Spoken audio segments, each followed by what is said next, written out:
Those of you who follow me on Facebook will know by the pictures that Saturday was the fourth annual Jacobson Family Summer Christmas Party. It is a gathering of the immediate family, the kids, the grandkids, to celebrate Christmas in a way that we can't quite pull off in December because of schedules and weather. And so now in year 4, it's managed to be filled with traditions. We must put up a tree and decorate it with Swedish ornaments. This year we were blessed to have 2 granddaughters do that for us. We open presents that we've consulted one another to make sure that the family needs them.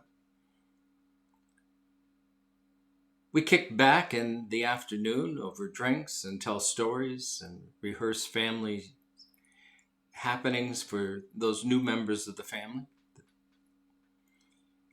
And then in the evening, we gather around a traditional Swedish Christmas dinner. There are certain things that must happen if it is to be truly a Jacobson Christmas. And so you can imagine my horror when Saturday afternoon rolled around and we were getting ready to kick back and relax. And I realized that I had forgotten to buy the ginger beer for my world-famous Dollarhorse drink. People were forgiving. It wasn't 90 degrees, and so such a drink didn't really lend itself to the afternoon. And besides, the stories were the stories, and so we went on without it. But then in the evening, when we went to sit down for dinner, I realized that I had not prepared the lingonberries. Fortunately, there was some prepared, preserved lingonberries. It's not the same, but how did I forget that?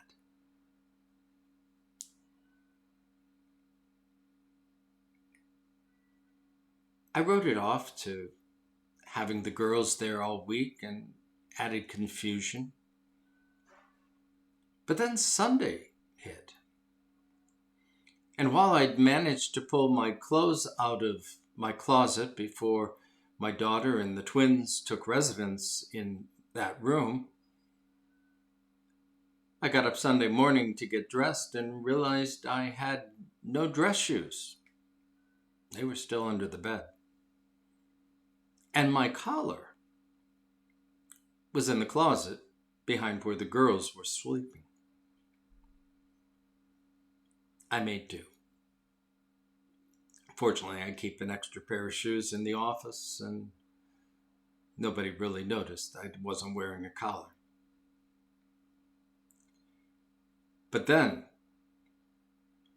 during the second service, in the midst of the Eucharistic preparations, I uncovered the elements only to discover that I had failed to replenish them after the first service. Not able to pull off the feeding of the multitudes with a couple of fish and some bread, I rushed into the sacristy to fix things up. In the old days, that wouldn't have been much of an issue, but during COVID, we're using pre-filled glasses. It took some time, and fortunately, I had an organist that caught on real quick what was going on and vamped hymns for 5 or 10 minutes. Again, everybody was forgiving and got a good chuckle out of it. But I was starting to be worried. Was I losing my mind? Was it early onset of Alzheimer's? Was there something medically going on? It wasn't until late in the afternoon that it finally dawned on me. I had a major league grief hangover. And I kicked myself because for close to 30 some years, I've been a grief counselor either with hospice or outside of it. And I should have known the signs. I should have seen it coming. You see, with all the deaths last year, that funerals got postponed, and with the onset of many more this year, I'm in the midst of something like week 10 of funerals, one each week. I talk to people about cumulative grief and how it can catch up with you and begin to affect your cognitive abilities. Why didn't I recognize it in myself? And then on top of all that grief, there is that subtle grief that we often overlook. It may not be the death of loved ones or friends, but it could be a death of a pet, a death of a relationship. And we had plenty of those last year between the issues revolving around COVID and the political upheaval. Many of us have not spoken to family and friends over those issues.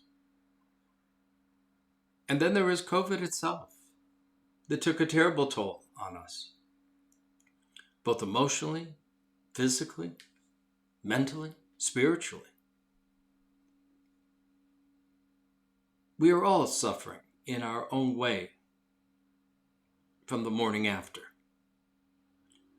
And it will probably continue for some time on. And so my advice is that we need to be kind to ourselves and to one another, but especially ourselves, to make sure we get rest, to make sure we spend time processing through some of these griefs. Sit down with a friend, a counselor, a pastor, and talk about what you're experiencing. It helps to begin to heal from all that grief.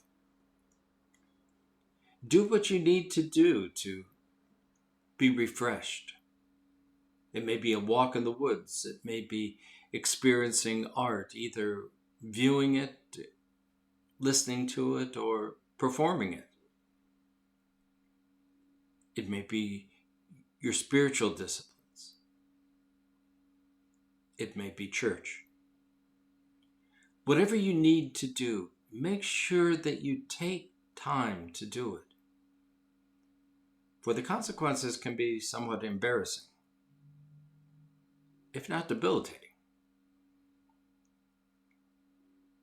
And so I pray for your healing in the midst of this hangover time.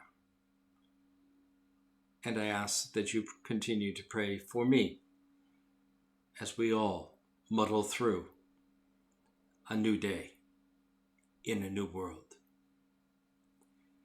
Healer of our every ill, light of each tomorrow, give us peace beyond our fear and hope beyond our sorrow. You who know our fears and sadness, grace us with your peace and gladness. Spirit of all comfort, fill our hearts. Healer of our every ill, light of each tomorrow,